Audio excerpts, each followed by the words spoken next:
안녕하세요. 밤동화 TV입니다. 오늘 준비한 옛 이야기도 재미있게 들으시고 편안한 휴식 가지시길 바랍니다. 휘파람 쇠가 된 옹기장. 옛날 어느 두메 산골에 늙은 총각이 살았답니다. 총각은 그릇을 만들어 파는 옹기장이었지요. 옹기장은 이웃 마을에 사는 처녀와 약혼하여 결혼을 앞두고 있었어요. 결혼이 한 달 앞으로 다가온 어느 날, 옹기장에게는 끔찍한 소식이 전해졌지요. 예? 내 약혼녀가 열병에 걸려 오늘 새벽에 갑자기 죽었다고요? 옹기장은 하늘이 노랗게 느껴졌어요. 이웃 마을로 단숨에 달려간 그는 약혼녀의 시체를 껴안고 통곡을 하였답니다. 장가들 날만 손꼽아 기다렸는데 나를 남겨두고 이렇게 갑자기 가버리면 어떡해. 아이고, 아이고. 옹기장은 약혼녀의 장례를 마친 뒤에도 슬픔에 젖어 지내었지요. 그릇 만드는 일은 아예 집어치우고 술독에 빠져 하루하루를 보내었어요. 긴 겨울을 지나 봄을 맞이한 어느 날이었지요. 약혼녀가 애타게 그리웠던 옹기장은 약혼녀의 무덤을 찾아갔어요. 그 무덤은 이웃 마을의 뒷산에 있었지요. 옹기장은 무덤 옆에서 못 보던 꽃나무를 보고 놀라 소리쳤어요. 아니, 당신이 나를 만나려고 꽃나무가 되어 오셨구려. 옹기장은 연분홍 꽃을 피운 나무를 어루만지며 울먹였어요. 이 나무는 매화나무였답니다. 옹기장은 하염없이 매화나무만 바라보며 무덤 앞에 앉아 있었어요.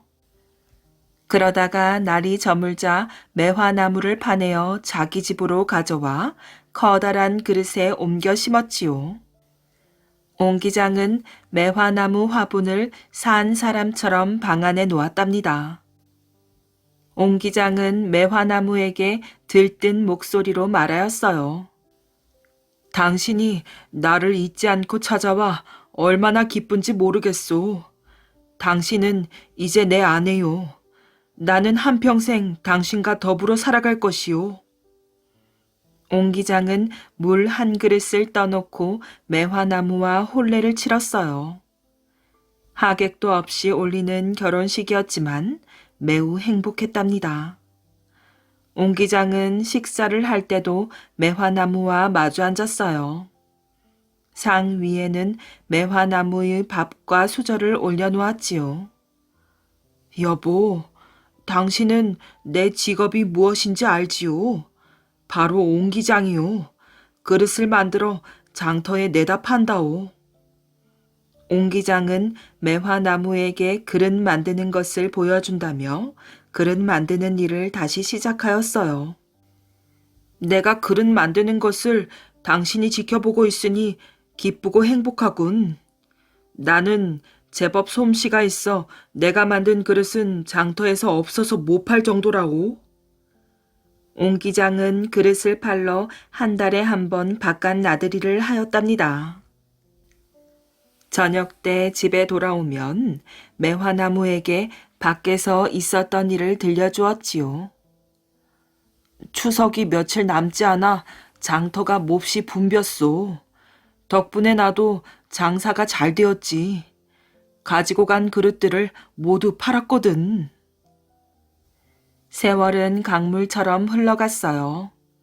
평생 매화나무와 함께 살아온 옹기장은 얼굴에 주름이 많은 노인이 되었답니다.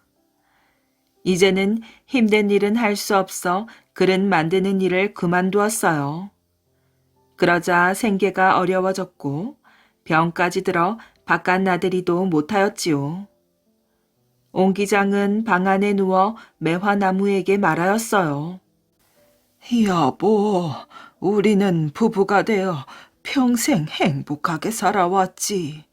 나는 그저 당신한테 고마울 따름이요. 나도 이제 살 날이 얼마 남지 않았다오. 내가 죽으면 누가 당신을 돌봐줄지 걱정이요. 옹기장은 매화나무를 바라보며 긴 한숨을 내쉬었답니다. 그해 겨울이 지나고 봄이 돌아왔지요. 옹기장의 집 굴뚝에 며칠째 연기가 나지 않자 마을 사람 하나가 옹기장의 집을 기웃거렸어요. 어르신! 마을 사람은 방문을 열어보고 깜짝 놀랐답니다. 방 안에는 옹기장이 매화나무 화분을 부둥켜 안은 채 죽어 있었던 것이지요. 그런데 매화나무 가지에는 못 보던 새 한 마리가 앉아 있었어요. 새는 구슬프게 울었는데 그 소리는 마치 휘파람 소리처럼 들렸답니다. 새는 쫓아도 매화나무 곁을 떠나지 않았어요. 그것을 보고 마을 사람이 중얼거렸지요. 어르신께서는 저 새로 다시 태어나신 모양이구먼. 사람들은 매화나무 곁을 떠나지 않는 이 새를 휘파람 새라고 불렀답니다. 바보 형과 코가 닿는 맷자리. 옛날 어느 마을에 푸덕이라는 어머니와 두 아들이 살았답니다. 그런데 두 아들 중 형은 바보였지요. 어머니는 늘 이 맏아들이 측은하고 걱정이 되었어요. 그러나 이와는 반대로 막내 아들은 퍽 영리하고 똑똑하였지요. 그래서 어머니는 곧잘 두 아들을 놓고 이런 넋두리를 하였답니다. 저 아이들이 재주나 성품을 서로 반반씩 나누어 태어났더라면 얼마나 좋아. 에휴, 하늘도 무심하지. 왜 하필이면 저런 바보가 태어나게 했을꼬. 마침내 그 어머니도 늙어 죽었답니다. 그런데 우리나라 옛 풍습에는 장사를 치를 때엔 팥죽을 끓이기로 되어 있었어요. 그래서 아우는 형에게 팥죽을 끓이도록 일러놓고 저는 동네 사람들에게 자기 어머니가 죽었다는 기별을 하러 나갔답니다. 형이 한참 팥죽을 끓이는데 팥죽이 끓자 솥 안에서 이상한 소리가 들려왔어요. 푸덕 푸덕 푸덕. 이것 봐라. 솥 안에서 우리 어머니 이름을 부르고 있잖아. 저런 못된 놈들을 좀 봤나? 어디 이럴 수가 있냐고. 바보는 팥죽 끓는 소리를 자기 어머니의 이름을 부른다고 생각하였지요. 요 못된 것아. 그래, 우리 어머니가 어쨌단 말이야. 말을 해야 알잖아. 그래도 팥죽은 그저 푸덕푸덕 하는 소리만 내며 끓었답니다. 이것 봐. 너 사람 놀리는 거냐? 왜 말을 안 하는 거야? 너 사람을 우습게 보는 모양인데 정 그러면 나도 참을 수는 없어. 바보는 화가 머리끝까지 치솟았어요. 도저히 참고 견딜 수가 없었답니다. 그래서 부지깽이로 오지 손 밑을 마구 때리기 시작하였어요. 나 혼 좀 나봐라. 그래, 우리 어머니가 어쨌단 말이야. 누구 약을 올리는 거야? 왜 어머니 이름만 불러놓고 말을 하지 않는 거야? 바보는 자꾸만 손 밑을 부지깽이로 탕탕 쳤답니다. 그러자 마침내 오지 솥의 밑바닥에 구멍이 뻥 뚫렸지요. 이와 동시에 끓고 있던 팥죽이 푸덕푸덕 하는 소리를 멈추고 그 구멍으로 주르르 쏟아져 내려왔어요. 이제야 푸덕푸덕하고 우리 어머니 이름을 부르지 않는구나. 에이, 어리석은 놈. 진작 그쳤으면 맞지나 않았지. 넌 정말 바보로구나. 이때 아우는 마을 사람들을 데리고 집으로 왔답니다. 그러고는 팥죽을 끓이고 있는 형에게로 다가갔지요. 그런데 이게 무슨 꼴이지요? 팥죽이 아궁이에 쏟아져 내려 켜켜로 쌓여 있었답니다. 형, 뭘 하고 있는 거야? 아, 이것들이 솥 안에서 자꾸 푸덕푸덕하고 우리 어머니 이름을 불렀단 말이야. 그래서 내가 이 부지깽이로 혼을 내고 있는 중이야. 이 광경을 보자 아우는 기가 막히고 어이가 없었지요. 형의 바보짓이 원망스러웠어요. 그러나 손님은 왔고 어쩌는 수가 없었답니다. 형, 그건 어머니 이름과 같은 소리지만 원래 팥죽이 끓을 때에는 언제나 푸덕푸덕 하는 거야. 이젠 할 수 없으니 저 팥죽을 위것만 걷어서 저기 모인 동네 어른께 갖다 올리자. 그러자 형은 숟가락으로 팥죽을 걷었답니다. 그러고는 그릇에다 담더니 그것을 동네 어른들의 머리 위에 다 올렸지요. 이 바보는 갖다 올리라는 말이 갖다 드리라는 말인 줄도 모르고 그대로 머리 위에다가 팥죽을 올려놓았어요. 이 바람에 놀란 것은 동네 사람들이었지요. 뜨거운 팥죽을 머리 위에다 올려놓자 뜨거워서 펄펄 뛰다가 욕을 하고는 그만 집으로 돌아가고 말았답니다. 아우는 이때서야 바보 형에게 알아듣도록 말을 하지 못한 것을 몹시 후회하였어요. 그러나 이제는 후회해도 소용이 없었지요. 마을 사람들이 이미 다 돌아갔으니 부득이 형제 둘이서 어머니의 장례를 치를 수밖에 없었답니다. 형, 이젠 우리들이 어머님의 장례를 지내야 해. 형은 산으로 가서 어머니의 관을 묻게 코가 닿을 만큼 구덩이를 파놓으란 말이야. 나는 어머니의 관을 구해가지고 나중에 갈 테니까. 응, 그래라. 그거야 너무나 쉬운 일이다. 내 금방 파놓을 테니 어서 와야 한다. 이리하여 형은 산으로 가고 아우는 관을 구하러 나갔답니다. 그런데 형이 산으로 올라와 보니 소가 지나간 발자국이 깊이 패어 움푹 들어가 있었지요. 이것을 보자 형은 얼른 엎드려서 자기 코를 그 소 발자국 구멍에다가 대어보았어요. 그 구멍은 동생이 말한 대로 자기 코가 닿았답니다. 이 바보는 구덩이의 깊이가 코가 닿을 만큼 되어야 한다는 것을 모르고 있었지요. 되었구나. 이렇게 쉬운 일이 어딨단 말이야. 힘을 들여 파지 않아도 코가 닿을 만한 구멍이 있으니 좀 좋아. 동생이 어머니의 관을 지고 올 때까지 나는 놀아야겠다. 얼씨구 좋구나. 이렇게 쉬운 일을 시키다니 우리 동생은 정말 착해. 이러면서 그 자리에 펄썩 주저앉았어요. 그런데 그 순간 형은 그 근처에 큰 산딸기 나무들이 우거져 있는 것을 보았답니다. 먹음직스러운 산딸기들이 빨갛게 익어 있었지요. 형은 군침이 흐르고 웃음이 저절로 터져나왔어요. 저것 봐. 내가 꽤 있게 자라니 하느님이 내게 산딸기까지 주시는구나. 동생이 올 때까지 저 산딸기나 따먹어야겠다. 이리하여 형은 산딸기를 따먹느라 정신이 없었어요. 이때 동생이 어머니의 관을 지고 그곳으로 올라왔지요. 그러나 아무리 살펴보아도 형이 파놓은 맷자리가 보이지 않았어요. 형, 맷자리를 어디에다가 파놓았어? 응, 가만히 있어. 내가 가르쳐 줄게. 이러더니 형은 소 발자국 자리를 가리켰지요. 이것을 보자 동생은 하도 어처구니가 없어서 말이 나오지도 않았답니다.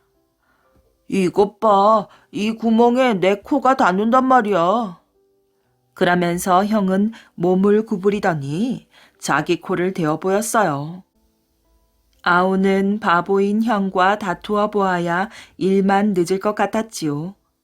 그래서 어머니의 관을 그 산딸기 나무 무더기에다가 얹어놓고 자기가 맷자리를 파기 시작하였어요.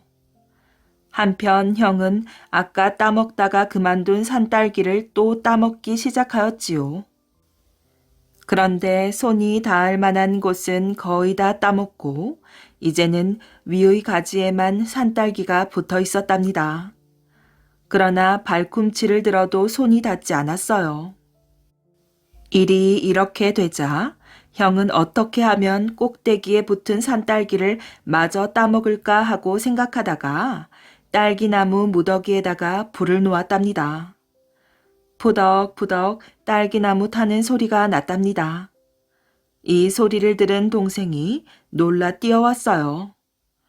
형, 저 가지 위에다가 어머니의 관을 얹어 두었는데 여기다 불을 지르면 어떻게 해? 저 꼭대기에 붙은 딸기를 따서 먹으려고 그런다. 밑둥치가 타면 나뭇가지들이 저절로 땅으로 떨어질 것 아니야. 그런데 참 이 불소리가 또 푸덕푸덕하며 우리 어머니 이름을 부른다. 요 놈들도 내가 혼을 좀 내주어야겠어. 이러면서 솔가지를 꺾어와서 불을 끄기 시작하였어요. 하마터면 어머니의 관까지 탈 뻔하였지요. 아우는 등에 식은땀이 주르르 흘러내렸답니다. 그리고 저런 바보 형과 앞으로 살아갈 것을 생각하니 기가 차서 눈물이 주르르 흘렀지요. 아우는 어머니의 관을 붙들고 엉엉 울었답니다. 아우야, 울지 마라. 저놈들이 이제는 다 꺼졌으니 우리 어머니를 다시는 부르지 않을 것이야. 울긴 왜 울어? 그런데 네가 파놓은 구덩이가 너무 깊어 코가 빠지겠구나. 그래도 아우는 어머니의 관을 붙들고 울고만 있었답니다. 물고기가 맺어준 인연. 한 선비가 연못가를 산책하다가 물고기들에게 먹이를 주는 처녀를 보았어요. 그 모습이 어찌나 어여쁜지 선비는 처녀에게 한눈에 반하고 말았답니다. 처녀 또한 가슴이 콩닥콩닥 뛰었지요. 저는 과거 시험을 준비하는 자입니다. 학문에 열중하다 잠시 머리를 식히러 나온 길에 그대에게 온 마음을 빼앗겨 버렸습니다. 처녀는 얼굴을 붉히며 수줍게 말하였어요. 제게 주신 그 마음 감사합니다. 저 또한 선비님의 마음을 받아들이고 싶습니다. 그러나 선비님께선 그보다 먼저 원하시던 목표를 이루셔야 합니다. 과거에 합격하시면 저희 부모님께서도 선비님을 반가이 맞이해 주실 것입니다. 선비와 처녀는 서로의 마음만을 확인한 채 헤어져야 했어요. 선비는 마음을 다잡고 그 길로 개경으로 가 더욱더 과거 공부에 열중하였지요. 한편 처녀의 집에서는 나이가 찬 딸을 시집 보내려고 분주히 신랑감을 찾았어요. 결국 적당한 신랑감을 찾아 혼인 날짜까지 정하게 되었지요. 처녀는 선비를 향한 그리움과 슬픔을 담아 비단의 편지를 썼답니다. 그러고는 그것을 가지고 선비를 만난 연못가에 가서 눈물을 흘렸어요. 정녕 이대로 다른 분의 아내가 되어야 하나요? 어찌 아무 연락도 없으신가요? 그 순간 물고기 한 마리가 물 위로 삐죽 머리를 내밀더니 처녀의 손에 들려있던 비단 편지를 덥석 물고 물속으로 들어가 버렸어요. 처녀는 편지를 가져가 버린 물고기를 원망하며 오랫동안 눈물을 흘렸답니다. 그 시간 선비는 밤낮을 가리지 않고 책과 씨름을 하고 있었어요. 하루는 끼니거리를 장만하려고 시장에 나갔다가 크고 싱싱한 물고기 한 마리를 사왔답니다. 집으로 돌아와 물고기의 배를 가르자 물고기의 배에서 비단 편지가 나왔어요. 희한한 일이로구나. 그런데, 아니, 이건? 선비는 그 편지의 주인이 자신에게 마음을 준 처녀라는 걸 바로 알 수 있었지요. 선비는 처녀의 혼인 날짜가 얼마 남지 않았음을 알고 그 길로 고향으로 달려갔어요. 처녀의 집에 도착한 날은 마침 처녀의 혼인 날이었지요. 다행히 신부가 모습을 드러내기 전이었어요. 선비는 신부의 부모 앞에 무릎을 꿇고 비단에 쓴 편지를 보여주며 그동안 있었던 일을 이야기했답니다. 이런 우연은 사람의 힘으로는 할 수 없는 일이지요. 두 사람의 애절한 사랑에 하늘이 감격해 도움을 준 모양입니다. 당장 혼인을 취소하고 선비님을 사위로 맡겠습니다. 선비는 뜻하던 대로 과거에 합격했고 둘은 부부가 되어 행복한 가정을 이뤘답니다. 산적 떼를 잡은 아이. 어느 마을에 소를 키워서 내다 팔아 먹고 사는 집이 있었답니다. 아버지는 소를 잘 키워 장에 나가 팔고 싶었지만 고민이 있었어요. 장에 가는 길에 산적들의 소굴이 있는데 산적들이 소 판 돈을 모두 빼앗을 것이 분명하거든요. 소는 당장 팔아야 하겠지만 산적들에게 빼앗길 것이 분명하니 팔 수도 없고 정말로 큰 고민이었지요. 아버지는 이러지도 저러지도 못한 채 매일 걱정만 하고 있었답니다. 아버지의 걱정하는 모습을 지켜보던 어린 아들이 아버지에게 말하였어요. 아버지, 걱정하지 마세요. 제가 장에 가서 소를 팔아서 돈을 무사히 가져올게요. 아버지는 아들의 말에 코웃음을 쳤답니다. 허허, 나이도 어린 네가 그 무서운 산적들을 무슨 수로 따돌린단 말이냐? 괜히 소 판 돈만 다 빼앗기지. 쓸데없는 참견 말고 나가 놀거라. 아들은 큰 소리를 쳤어요. 글쎄, 걱정 마세요. 저한테 한번 맡겨보세요. 아들이 자꾸 자신 있게 말하니까 아버지는 혹시 하는 마음이 생겼어요. 그럼 어디 한번 해보거라.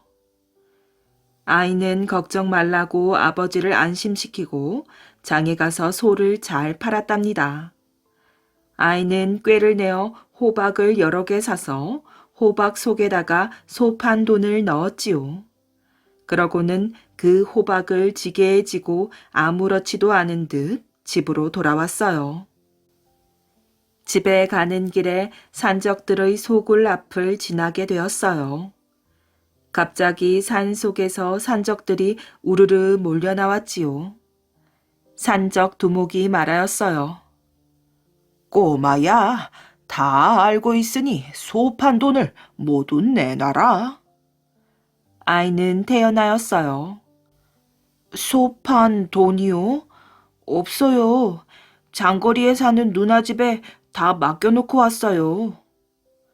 산적 두목이 험악한 표정을 지었답니다. 거짓말하는 것 아니냐? 아이는 여전히 태연하였어요.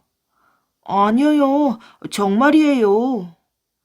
아이가 하도 태연하게 말하니 산적들도 고개를 갸우뚱하였지요. 그러면 네가 짊어진 것이 무엇이냐? 아이가 웃으며 대답하였어요. 아, 이거요? 우리 누나가 준 호박이에요. 산적두목은 실망한 듯 침을 탁 뱉었지요. 그래? 에이, 괜히 헛수고만 하였네. 꼬마야, 가보거라. 아이는 산적들에게 인사를 꾸벅하고는 집으로 돌아왔답니다.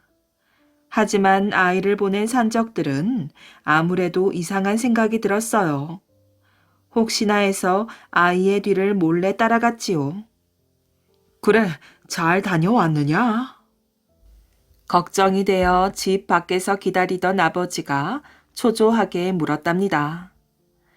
예, 소 판 돈을 산적들에게 빼앗기지 않고 잘 가지고 왔어요. 아이가 자랑스럽게 말하였지요. 아니, 어떻게 말이냐? 아버지가 놀란 얼굴로 물었지요. 예, 이 호박 속에다가 숨겨왔거든요. 아이는 호박 속에서 돈을 꺼내 아버지에게 주었답니다. 이것을 엿들은 산적 두목은 속으로 감탄을 하였어요. 저 어린아이의 꾀가 보통이 아니구나. 저 아이를 데려다가 우리 패거리에 일을 꾸미게 해야겠어. 다음날 산적 두목은 부하들을 데리고 아이의 집으로 찾아왔어요. 나는 저 앞산에 있는 산적패의 두목이다. 당신 아들을 우리 패거리에서 좀 써야겠으니 아들을 내놓아라. 만일 내놓지 않으면 이 집을 몰살시켜버리겠다. 산적 두목이 험악한 표정으로 아버지를 위협하였답니다. 아버지는 말도 못하고 무서워서 벌벌 떨고만 있었지요. 옆에서 듣고 있던 아이가 겁먹은 기색도 없이 씩씩하게 말하였어요. 아버지, 저를 보내주세요. 제가 산적패에 들어가겠어요. 아버지는 산적들의 위세에 아들을 말려볼 엄두도 내지 못하였지요. 부디 몸 조심하거라. 아버지는 울면서 아들을 보내었어요. 산적 두목은 아이를 소굴로 데리고 가서 잘 대접하였지요. 산적 두목은 도둑질을 나갈 때마다 이 아이에게 꼭 물었답니다. 자, 오늘은 어떻게 해야 하는지 꾀를 내보시게. 그러면 아이는 가르쳐주곤 하였어요. 이렇게 저렇게 해서 이렇게 하십시오. 아이가 시킨 대로 도둑질을 하면 일이 아주 잘 되었어요. 산적들은 아이를 철석같이 믿었답니다. 한 번은 이런 일이 있었어요. 저 아래 부자 마을로 도둑질을 가려고 하는데 어떻게 하면 좋을까? 그 마을은 부자들만 사는 큰 동네였지요. 그 마을에는 힘이 센 사람들이 많아서 도둑질하기가 힘들었어요. 산적들은 지금까지 한 번도 그곳으로 도둑질을 하러 가지 못하였지요. 부하들 가운데에서 사람을 뽑아야 해요.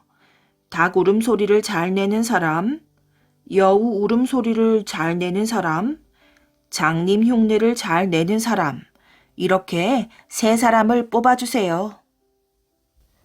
두목은 아이의 말대로 부하들 가운데서 세 사람을 뽑았답니다. 아이는 닭 울음소리를 잘 내는 사람과 여우 울음소리를 잘 내는 사람을 데리고 부자 마을로 갔답니다. 초저녁이 되었어요. 아이는 먼저 동네 뒤에서 닭 울음소리를 내게 하였지요. 꼬끼요, 꼬끼요. 닭은 원래 새벽에 울게 마련인데 초저녁에 닭이 울자 마을 사람들은 이상해서 수군거렸어요. 아니, 웬일이지? 초저녁에 닭이 울다니? 글쎄 말이야, 이상한 일이야. 아이는 이번에는 여우 울음소리를 내게 하였어요. 아우, 아우. 이 소리에 온 마을이 술렁거렸지요. 아니, 닭이 울더니 이번에는 여우가 우네. 이거 무슨 일이 생기려나? 기분이 이상한데 야단났네. 다음날 아이는 장님 흉내를 잘 내는 산적을 마을로 보내었어요. 산적은 마을 사람들이 많이 모인 곳으로 갔답니다. 허허, 이 마을은 큰일이 났군. 사흘 안에 큰 재난이 닥치겠어. 혼자서 중얼거렸어요. 마을 사람 몇 명이 이 말을 들었지요. 마을 사람들이 장님 행세를 하는 산적 주위로 몰려들며 물었답니다. 아니, 그게 무슨 말씀이오? 큰 재난이 닥친다니? 산적이 다시 말하였어요. 어제 초저녁에 닭이 울고 여우가 울었지요. 그렇소. 그게 이 마을에 큰 재난이 닥쳐올 징조요. 아니, 뭐 때문에 재난이 닥쳐옵니까? 산적은 자기가 점쟁이나 되는 것처럼 손가락을 구부렸다 폈다 하면서 말하였어요. 그건 뒷산의 산신이 노했기 때문입니다. 이 말을 들은 마을 사람들은 걱정이 되었지요. 그러면 어떻게 하면 좋겠습니까? 오늘 밤부터 사흘 동안 마을 사람 모두가 뒷산으로 가서 산신에게 제사를 지내야 합니다. 그러면 화를 면할 수가 있지요. 만일 마을에 한 사람이라도 남아있으면 제사를 지낸 것이 아무 소용이 없게 됩니다. 명심하세요. 장님은 이 말을 남기고 바쁜 일이나 있는 것처럼 마을을 떠났답니다. 마을 사람들은 산적의 말을 고지 들었답니다. 산신에게 제사를 지냅시다. 어서 준비들 합시다. 마을 사람들은 제사를 지내기로 의견을 모았어요. 그날 하루 종일 제사 준비를 한 다음 사흘 동안 마을을 싹 비우고 산에 가서 산신에게 제사를 지내었지요. 그 사이에 산적들이 마을로 내려왔어요. 산적들은 마을에 있는 보물이며 식량이며 모든 것을 싹 털어갔답니다. 아이의 꾀 덕분에 아주 쉽게 부자 마을을 털 수 있었지요. 이 일이 있은 뒤 산적들은 아이를 더욱더 믿게 되었어요. 어느 날이었지요. 아이는 산적들을 모두 불러 모았답니다. 오늘은 내가 아주 신기한 재주를 가르쳐 주겠습니다. 산적들은 아이가 신기한 재주를 가르쳐 준다고 하니 조용히 아이의 말에 귀를 기울였어요. 무슨 재주인데 그러느냐? 아이가 산적들을 둘러보며 어른스럽게 말하였지요.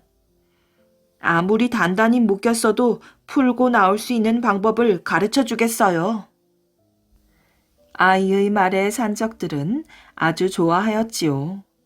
만약 그런 재주가 있다면 혹시 잡혀서 꽁꽁 묶이더라도 달아날 수 있을 테니까요.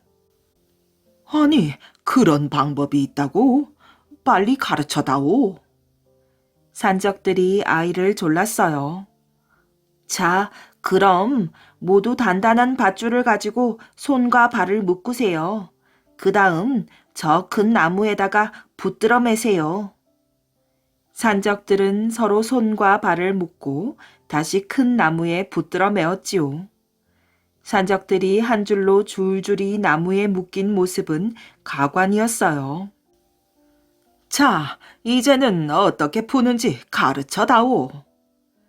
산적 두목이 재촉했지만 아이는 딴청을 부리다가 말하였어요. 잠깐만 기다리세요. 저기 좀 갔다 와서 가르쳐 줄게요. 아이는 뒷짐을 지고 천천히 산을 내려와 관가로 갔답니다. 원님, 제가 산적들을 모두 묶어놨어요. 어서 가서 잡아오세요. 아이의 말을 들은 원님은 부하들을 데리고 아이를 따라 산으로 가보았어요. 산적 소굴에 와보니 과연 산적들이 나무에 묶여서 꼼짝을 못하고 있었답니다. 원님은 힘 하나 안 들이고 산적들을 모두 다 잡아올 수 있었답니다.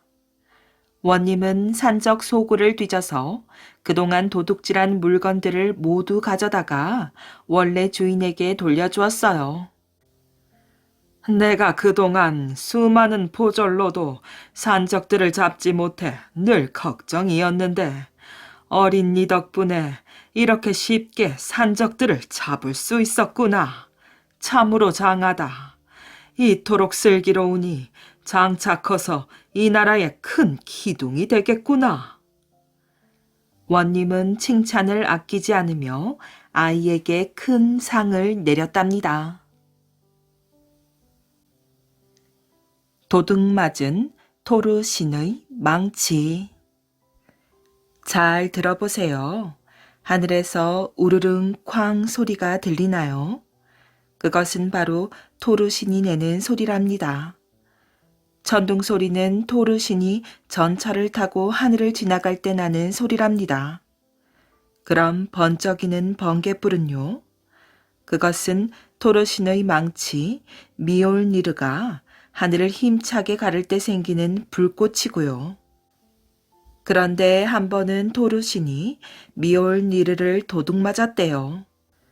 그래서 토르신을 비롯해 여러 신들이 사는 아스가르드는 쥐죽은 듯이 조용하였지요. 토르신은 자신이 가장 아끼는 망치를 잃어버리자 실망이 이만저만이 아니었어요. 그리고 망치를 훔쳐간 자가 서리 거인의 왕 트림인 것을 알고는 노발대발하였지요. 토르신은 으르렁거렸어요. 비겁한 놈, 비겁한 도둑놈. 둔한 얼음덩어리 주제에 벌을 피할 수 있으리라 생각한다면 큰 착각이야. 한편 트림이 미올니르를 훔친 것은 딱 한 가지 이유 때문이었어요. 그것을 빌미로 흥정을 하려는 속셈이었지요.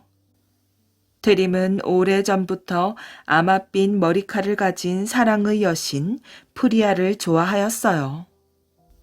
그래서 아스가르드에 소식을 보내 미올니르를 돌려주겠다고 하였지요. 단 프리아와 결혼하는 조건으로요. 그날 밤 신들이 모여서 회의를 하였답니다. 프리아의 쌍둥이 남동생 프라이가 말하였어요. 트림이 토르신의 망치를 돌려주겠다니 참 다행이요. 하지만 과연 우리가 그것을 되찾을 수 있을지 모르겠군요. 토르의 아버지 오딘이 소리쳤어요. 치사하게 우리를 속인 그 야만인에게 저주가 있으라.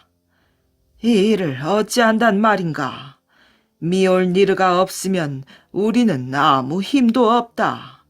게다가 미올니르가 트림의 손에 들어갔으니 이제 아주 위험한 무기가 되었다. 긴 토론 끝에 다들 미올니르를 되찾기 위해 프리아가 서리 거인과 결혼해야 한다고 의견을 모았답니다. 하지만 프리아는 그럴 마음이 눈꼽만치도 없었지요. 그래서 다른 신들에게 단호히 말하였어요. 난 그 짐승 같은 거인이랑 결혼할 생각이 조금도 없으니 다른 방법을 찾아보세요. 토르가 따졌어요. 하지만 미올니르를 되찾을 방법은 그것뿐이요. 하지만 프리아는 굽히지 않았답니다. 다른 방법을 생각해 보라니까요. 아스가르드의 신들과 함께 사는 거인의 아들 루케가 흠흠하고 헛기침을 하였어요. 신들은 귀가 번쩍 뜨여서 슬그머니 그쪽으로 돌아보았어요. 루케는 종종 말썽을 부리긴 하지만 영리하기 때문에 다들 그가 무슨 말을 하는지 귀를 기울였지요. 프리아가 트림과 결혼하기 싫다는 것을 두고 나무랄 수는 없어요. 하지만 다른 길이 없어요. 방법은 딱 한 가지예요. 그 덩치 큰 멍청이를 속여서 가짜 프리아와 결혼시키는 거예요. 토르가 물었어요. 어떻게? 루케가 대답하였지요. 당신이 프리아로 변장하는 거예요.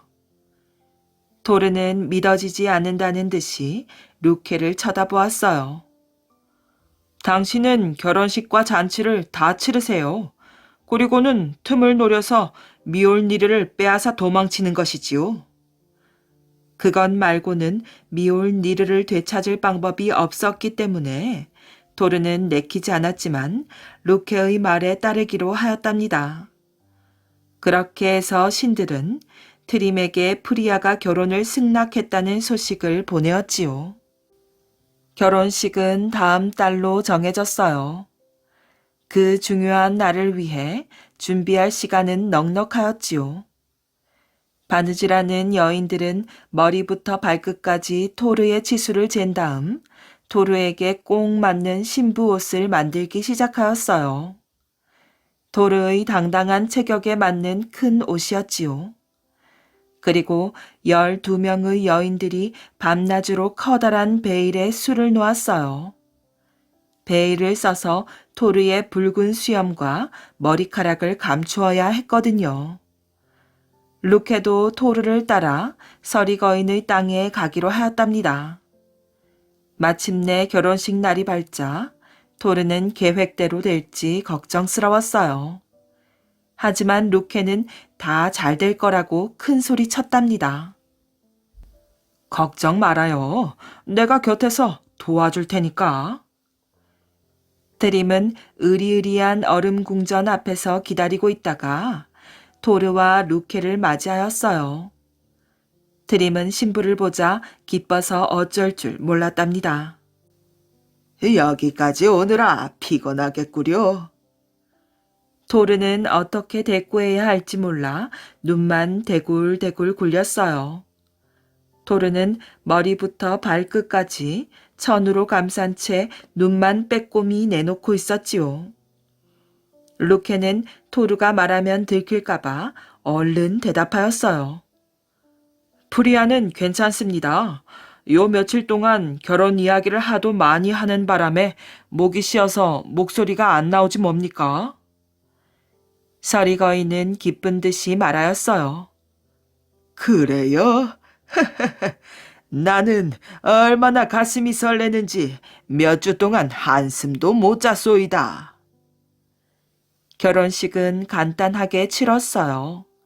드림이 손을 꼭 잡자 토르는 잊지 않고 손에 힘을 뺐답니다. 게다가 일부러 눈을 얌전히 내리깐 채 서리거인의 애정어린 눈길을 피하였지요. 다행히 결혼잔치가 열린 연회장에서 신랑 신부는 나란히 앉게 되었어요. 맛있고 푸짐한 음식이 차례차례 나왔답니다. 맨 처음에는 수프가 나왔어요. 드림은 신부가 김이 모락모락 나는 수프를 3그릇이나 먹는 것을 보고 놀랍다는 듯이 눈썹을 치켜 올렸지요. 하지만 잠자코 수프를 후루룩 후루룩 마셨답니다. 그 다음에 토르는 부드러운 롤빵을 12개나 입안에 쏙쏙 던져 넣었어요. 드림은 어이가 없어서 고개를 저을 뿐 여전히 아무 말도 하지 않았답니다. 드디어 요리가 나왔어요. 토르는 새끼 돼지 통구이를 반마리나 먹고도 구운 양고기를 거의 한 마리나 먹어치웠어요. 그러고 나서 벌꿀술 큰 병을 단숨에 들이킨 다음 손등으로 입을 쓱 닦고 엄청나게 큰 소리로 꺽 트림을 했답니다. 드림은 깜짝 놀라서 입을 떡 벌렸지요. 다행히 루케가 눈치를 채고 얼른 둘러대었어요. 프리아는 지난 나흘에 동안 아무것도 먹지 못했답니다. 이제야 입맛이 당기나 봅니다. 서리거인이 큰 소리로 말하였어요. 그럼 그렇지. 과연 아내를 먹여 살릴 수 있을지 걱정인걸. 토르의 얼굴에는 음식과 술을 많이 먹은 효과가 나타나기 시작하였어요. 이마에는 땀방울이 송글송글 맺히고 눈은 벌겋게 충혈되어 금방이라도 튀어나올 것 같았어요. 드림은 신부를 돌아보며 말하였지요. 아니, 당신 몸이 안 좋은 것 같소. 눈이 뭐랄까, 눈이 마치... 다시 루케가 끼어들었어요. 프리아는 요 며칠 동안 잠을 별로 못 잤답니다. 잠을 다 보충하려면 하룻밤으로도 부족할걸요. 드림은 미심쩍은 듯 고개를 끄덕였어요. 아무래도 신부가 이상하다는 생각이 들었거든요. 하지만 자기가 평소보다 벌꿀술을 많이 마셔서 취한 탓인 것 같기도 하였지요. 그래서 드림은 하품을 하며 말하였어요. 나도 너무 흥분하였는지 이제는 피곤하군. 그리고는 눈을 감고 머리를 의자에 기댄 채 드르렁드르렁 코를 골기 시작하였어요. 루케가 토르를 쿡 찌르자 토르는 조심스럽게 의자를 밀치고 일어났어요. 서리거인의 의자 밑을 뒤져보니 미올니르가 있었답니다.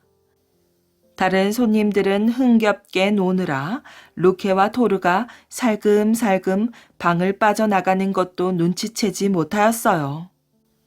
아스가르드에서는 토르의 망치를 되찾은 것을 축하하는 잔치가 열렸어요. 오딘이 선언하였지요. 미올니르를 위하여 건배, 토르의 믿음직한 망치를 다시는 잃어버리지 않기를. 모두가 환하게 웃고 있는 프리아를 돌아보았어요. 망치를 되찾은 토르는 누구보다 행복하였지요. 그 사랑스러운 여신도 안도의 한숨을 쉬었답니다. 영리한 아이를 만난 박문수. 어사 박문수는 하루에도 몇십 리를 마다하지 않고 걸었답니다. 때로는 지칠 때도 있었지요. 그럴 때면 땅바닥에 떨어진 작대기라도 주워서 몸을 의지해 걷곤 하였어요. 하루는 박문수가 작대기로 땅을 짚으며 걸어가고 있었답니다. 어디선가 한 여인이 헐레벌떡 뛰어오더니 박문수를 붙잡고 애원하였지요. 도와주세요. 제가 쫓기고 있어요. 제발 도와주세요. 놀란 박문수가 목을 길게 빼고 여인이 달려온 쪽을 쳐다보았어요.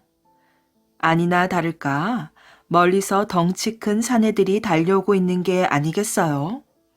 다급해진 박문수는 주위를 두리번거렸지요. 마침 바로 옆에 보리밭이 보였답니다.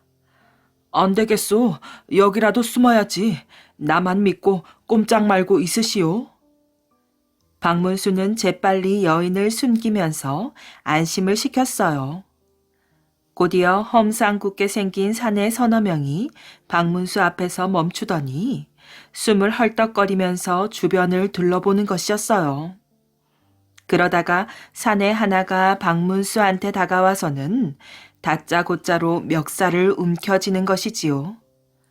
방금 도망가던 여자 어디에 숨겼어?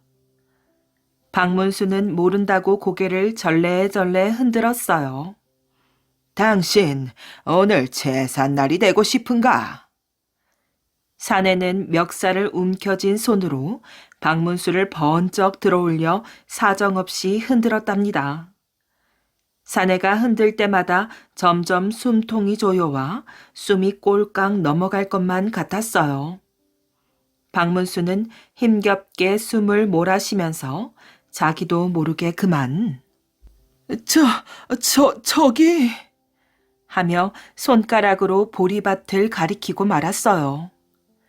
사내들은 박문수를 땅바닥에 내동댕이 치고는 보리밭으로 달려갔지요. 내가 대체 무슨 짓을 한 것이지?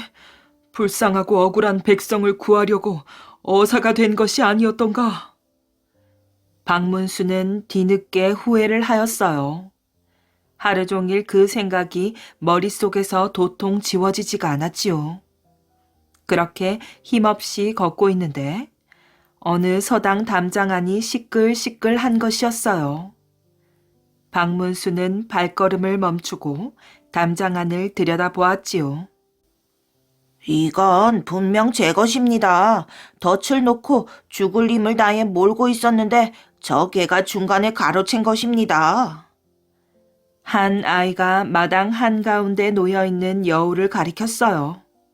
아닙니다. 10리 밖에서 몰았든 100리 밖에서 몰았든 잡기는 제 개가 잡았으니 당연히 제 것입니다. 옆에 있던 아이도 한 발짝도 물러나지 않았어요. 이 여우를 덫에 걸리게 하려고 얼마나 힘들게 몰고 간 줄 알아? 무슨 말이 필요해? 먼저 잡은 사람이 임자지.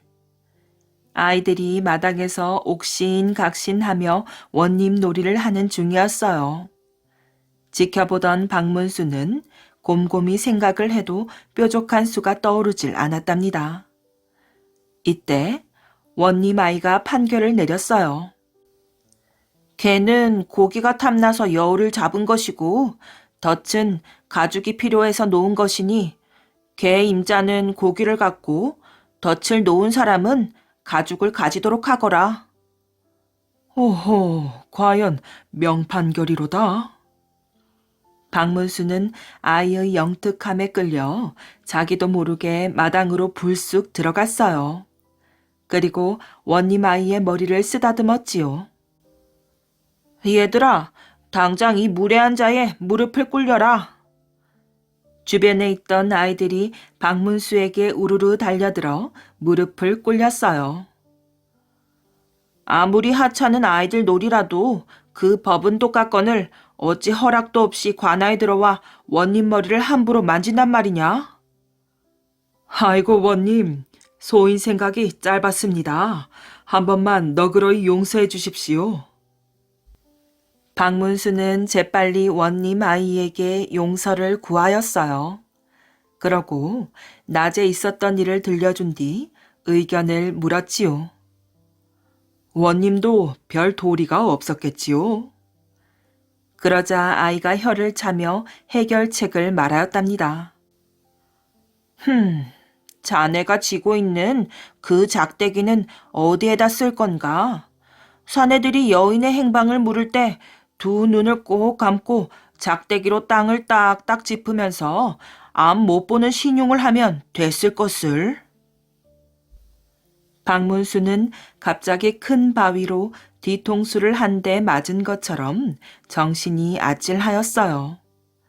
그새 아이는 원님 놀이를 마치고 집으로 돌아가고 있었지요. 박문수는 그 영리한 아이를 쫓아갔어요. 얘야, 네 나이가 몇 살이더냐? 내 나이만큼 먹었소. 어른이 묻는데 그렇게 말을 하면 쓰느냐? 성은 무엇이냐? 우라버지 성하고 똑같소. 그럼 너의 아버지 성은 무엇이냐? 그야 내 성하고 똑같지요. 뭘 그리 당연한 걸 물어쌌소.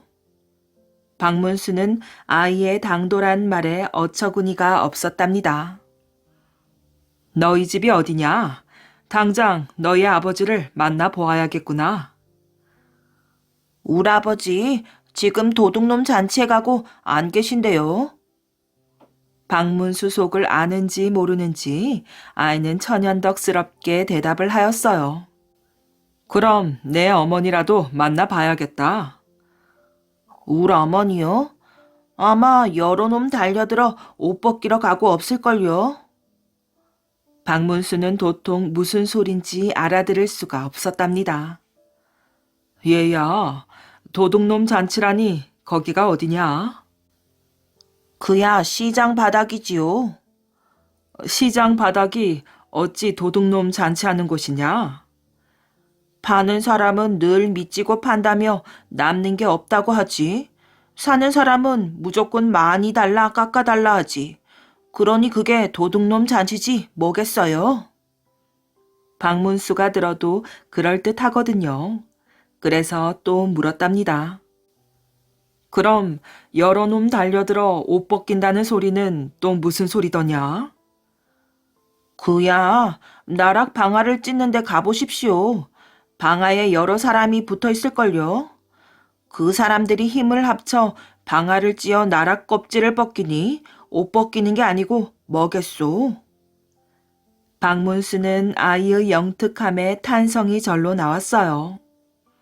어느새 날이 저물었답니다. 아이의 집에서 하룻밤 신세를 지게 되었지요. 저녁을 먹고 나서 아이의 어머니가 박문수에게 살구를 대접하였어요. 아이가 군침을 흘리면서 박문수 곁으로 바짝 다가와 앉았지요. 아이를 보는 순간 슬슬 장난기가 발동해 골려주고 싶은 마음이 생겼답니다. 박문수는 살구를 1개, 2개 입으로 쏙쏙 가져가더니 씨만 톡톡 뱉어냈어요. 마지막 남은 하나를 집어 아이에게 먹으라는 신용을 하며 팔을 뻗었답니다. 아이가 환하게 웃으면서 입을 쩍 벌리는 순간 잽싸게 자기 입으로 도로 가져가 쏙 넣는 것이었어요. 생글생글 웃으면서 꿀꺽 삼키는 순간 이런 살구씨까지 그만 통째로 넘어가고 말았답니다. 박문수는 목구멍에 살구씨가 걸려 캑캑거리고 아이는 배꼽이 빠질 듯이 방바닥을 대구르르 구르며 웃었지요. 한바탕 소동이 끝나고 박문수와 아이는 잠자리에 들었어요. 박문수는 한밤중에 배가 살살 아프더니 똥이 마려웠지요. 뒷간에 가려는데 문 밖에 시퍼런 불빛이 번쩍번쩍거리더니 이리 갔다 저리 갔다 하는 것이었어요. 놀란 박문수는 손가락에 침을 묻혀 창호지에 구멍을 내고 살짝 내다보았답니다. 그런데 이게 어찌된 일이지요? 집채만한 호랑이가 마당에 어슬렁거리고 있는 게 아니겠어요. 호랑이 밥이 되기는 싫고 똥은 금방이라도 쌀 것만 같았답니다. 박문수는 쩔쩔 매고 있다가 갑자기 아이 곁으로 슬금슬금 다가가 아이의 바지를 반쯤 내렸어요. 그러더니 바지가랑이 사이에다 냅다 똥 한 무더기를 싸대는 것이었지요.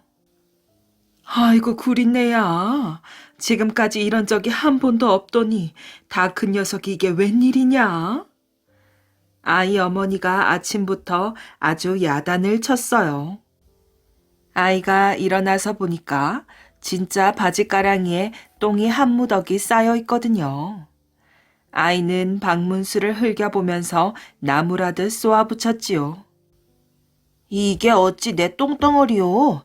7살 난 아이 뱃속에서 이렇게 큰 똥덩어리가 어떻게 나온단 말이오? 아이는 똥을 가리키며 목소리를 더욱 높였답니다. 이 살구씨는 또 뭐요? 어젯밤 손님이 삼킨 바로 그 살구씨 아니오? 아이에게 있는 대로 망신을 당한 박문수는 보찜으로 얼굴을 가린 채 인사도 못하고 주랭랑을 치고 말았답니다. 한편 조정에서는 임금과 신하들이 큰 고민에 빠져 있었어요. 중국 황제가 조선에 인재가 얼마나 있는지 알아보려고 사신을 보내 풀기 어려운 과제를 준 것이지요. 해결 방법을 찾지 못한 조정에서 당장 박문수를 불러들였어요. 과제는 동삼 세 뿌리와 3,000리 강산을 한 바퀴 감을 만한 배 한 피를 당장 구해달라는 것이었지요. 막막해진 박문수는 임금님에게 사흘의 말미를 얻어 창피함도 무릅쓰고 영리한 아이를 찾아갔답니다. 박문수는 아이에게 중국 사신이 가져온 과제의 해결 방법을 물었답니다. 아이는 암 못 보는 사람 한 명을 데리고 오더니 함께 궁궐로 가자는 것이었어요. 궁궐에 도착한 박문수 일행을 보더니 중국 사신이 물었지요. 그래, 동삼 세 뿌리는 구해와소이까? 중국 사신 앞으로 어린아이가 당당하게 걸어 나갔어요. 이분은 해마다 동삼을 캐는 분입니다. 그런데 불행히도 올해 갑자기 눈이 멀어 앞을 못 보게 되었지요. 이분 말씀이 눈만 뜨게 해주시면 동삼 세 뿌리를 당장 캐오겠답니다. 그러니 먼저 이분 눈을 뜨게 해주십시오. 중국 사신은 어린아이의 재치에 무척 당황한 눈치였어요. 그럼 배 한 필은 구해와소이까? 물론 3,000리 강산을 한 바퀴 감고도 남을 배를 구하기는 했습니다. 그런데 3,000리 강산 한 바퀴의 정확한 치수를 몰라 가져오지 못했습니다. 3,000리 강산이 정확하게 몇 자 몇인지요? 중국 사신은 얼굴이 벌겋게 달아올라 아무 말도 못하고 헛기침만 하였어요. 박문수와 신하들은 터져 나오는 웃음을 참느라 용께나 썼답니다. 어린아이의 지혜가 이 정도라면 더 볼 것도 없이 조선에는 인재가 차고 넘치겠구나. 중국 사신은 겁을 먹고 급하게 중국으로 돌아갔어요. 그리고 황제에게 가서 조선은 인재가 많은 나라니 절대로 넘볼 생각을 해서는 안 된다고 신신당부를 하였답니다. 그 뒤 박문수가 추천해서 임금이 영리한 아이에게 높은 벼슬을 내려 주었답니다.